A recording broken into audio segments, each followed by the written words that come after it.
Let's just start.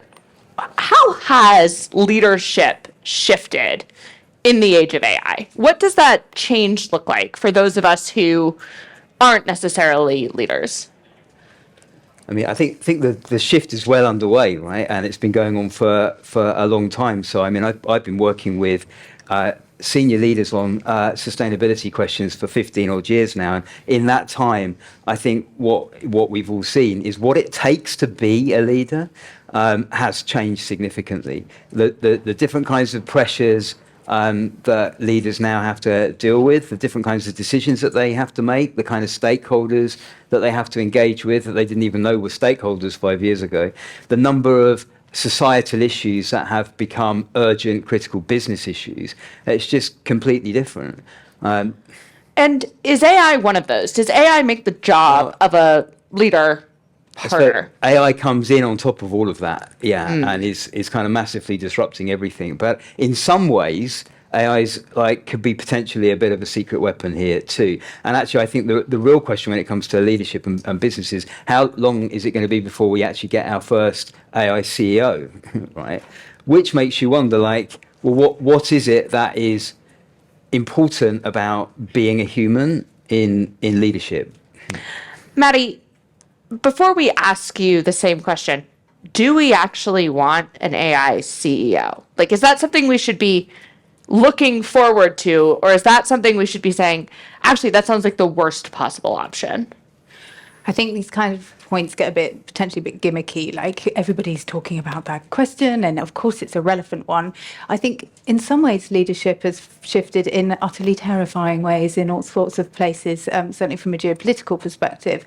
So I don't know that I necessarily want AI CEOs. What I do want is more moral focused leadership. I think there's a real question for the combination of leadership and AI and the decision making that AI can enable. Some of the decisions that have been making at the moment are utterly insane and would be so much more sensible if you had an AI view on, no, don't do that, for the sake of commercial outcomes, environmental outcomes, societal outcomes now and in the future. The AI would probably say to, in many areas, don't cut down 3 times the size of California. So 3 times the size of California, cutting down all of the trees, that's a leadership decision, which is utterly moronic for commercial, economic and societal reasons. You'd hope that that human notion would be rebutted by the AI and that therefore that kind of decision could be stopped.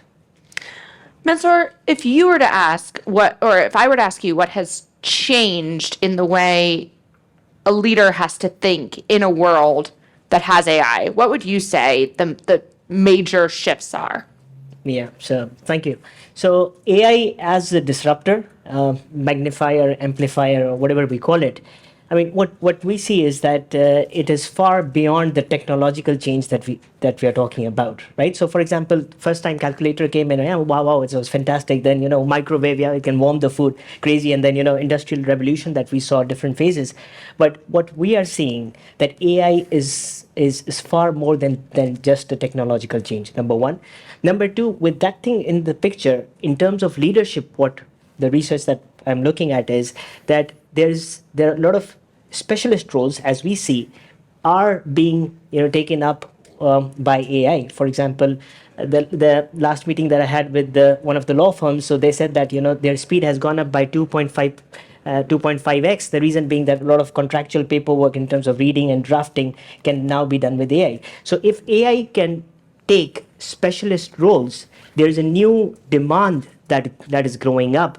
And that is the one that I talk about in my book, The Generalist Advantage, which says that there is a rise of generalists as compared to specialists that is coming up in the workplace.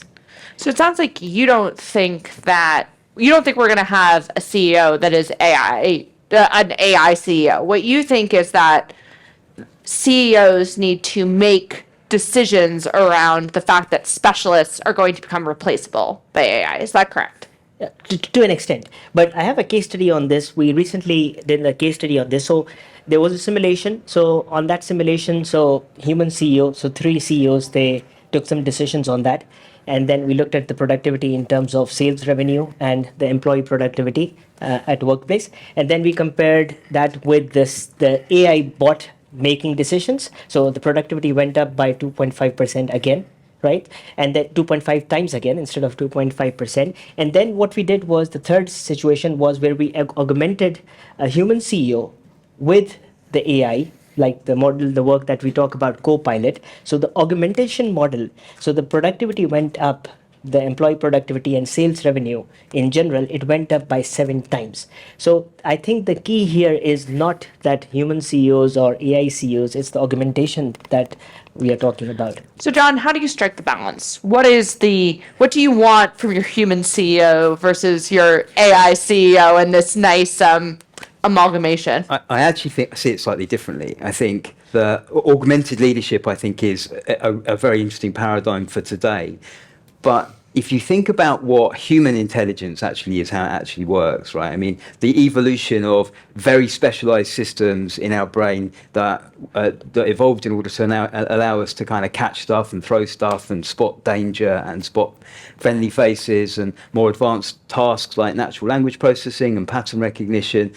So it's the interaction, the interoperability of all those specialist systems that give us our human general intelligence, right? Now, like neuroscientists, psychologists, AI researchers, they all have that same view.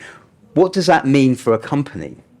What you could start to think of, what we could start to imagine, is that a company becomes a self-organizing system of interacting specialist operations, right? In a way, what that means is that the company itself becomes intelligent, right? We're talking about almost like a sort of corporate mind, which in some senses is a fairly terrifying idea, which places the premium on oversight, board management, questions around how do we make the alignment problem, as they call it in AI, how do we make sure that what this system is doing is aligned with the outcomes we'd like to see in the world, in terms of purpose, questions in terms of governance, and where does power reside. I think it's going to be we're going to need a revolution in board management for what's coming, I think. So, I guess to shift this on its head a bit, Maddy, are we asking the right question when we talk about sustainable leadership in the age of AI? Or actually, should we be talking about what does sustainable leadership look like in this complex world where all these issues are, and how can AI facilitate sustainable leadership? Are we asking the wrong question, making it about AI? Yeah, I think so, because I'd rather that we look at what is the leadership that we need in order to have a viable future on any level, commercially, societally, environmentally. How do we need to make the right decisions in order to enable that long-term well-being? How can then AI supercharge that? At the moment, big business has this massive role to play. It's why we're all here. It's why this conference is so amazing. But big business is very, very slow. So how can AI enable that radically faster decision-making, bringing together all of these different divisions?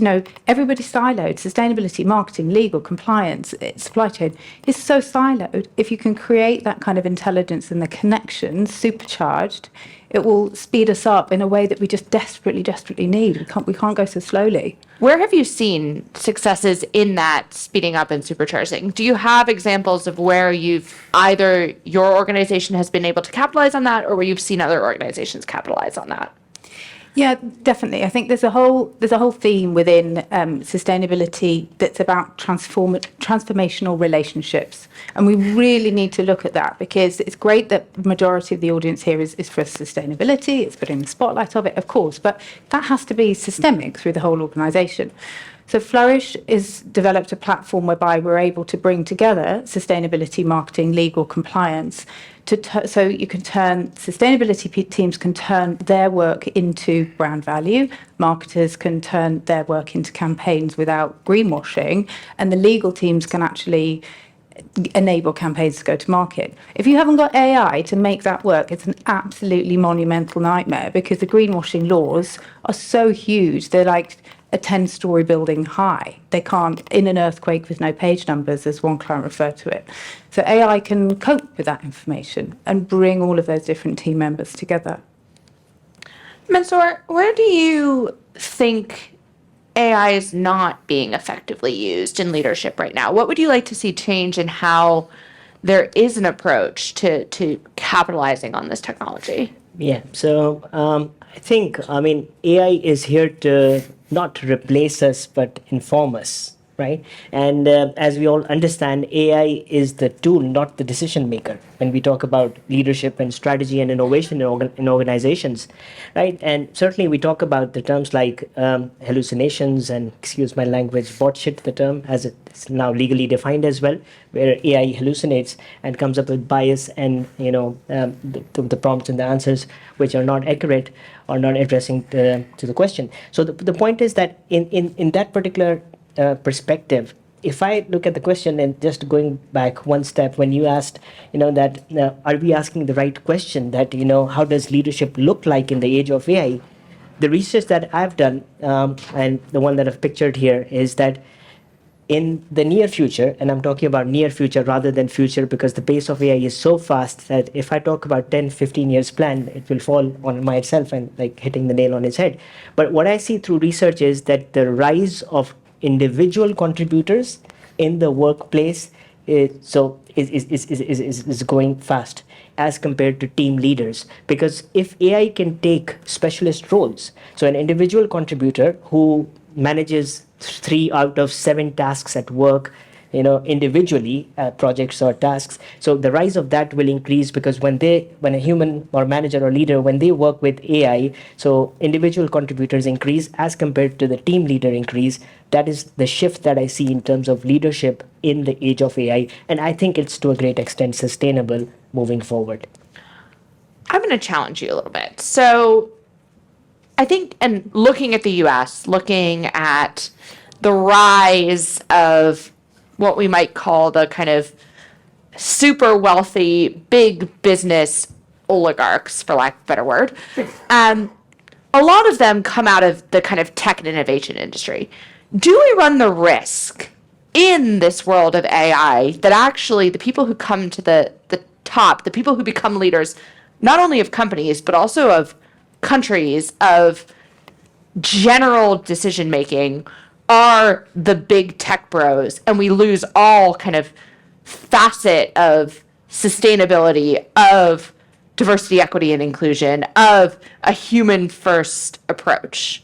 100%. I mean, this is a huge, huge risk. It's actually a worse risk, I think, than you're describing, because it's not at all clear that the big tech bros understand what they've got either. So how are they managing to figure out what is happening in the Elaborate on that more. What do you mean they don't understand what they've got? Just the way that AI works, and once the systems start locking into each other, the control that we'll have, the visibility we'll have into what's going on, and the control that we'll have into the decisions that AI is taking on things like power grids and transport systems and healthcare networks, and we need to go at a speed which makes sure that there is a level of human oversight, and that's really the scary question. There is absolutely a kind of a centralization of power threat when it comes to the economic interests of the billionaires running the tech companies, but actually there's an even bigger threat behind that, which is how AI itself is working. So, Maddy, how do we combat that? How do we protect those of us sitting in this room who can use AI as an effective tool and can use it to supercharge the way we work with our friends Elon Musk and Mark Zuckerberg over there?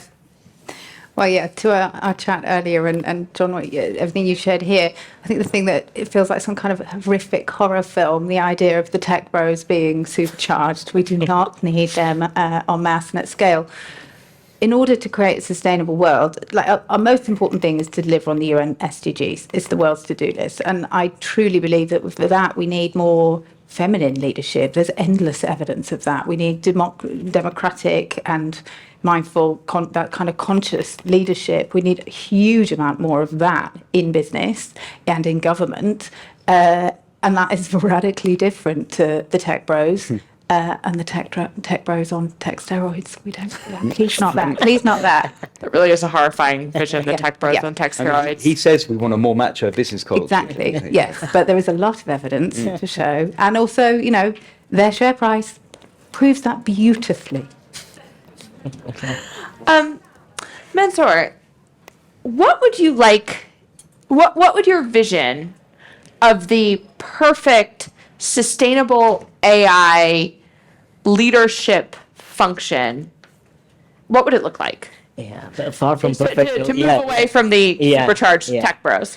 So I think, I mean, we have all been listening to the term, job replacement, right? And then there's another term called job displacement, which says that AI will not only, take some jobs, but it will create more jobs. But then not just job replacement, not just job displacement, but I think the more appropriate word is job reinvention. So as managers and leaders in organizations, there's an acute demand of changing the way we work, where we work, and how we work.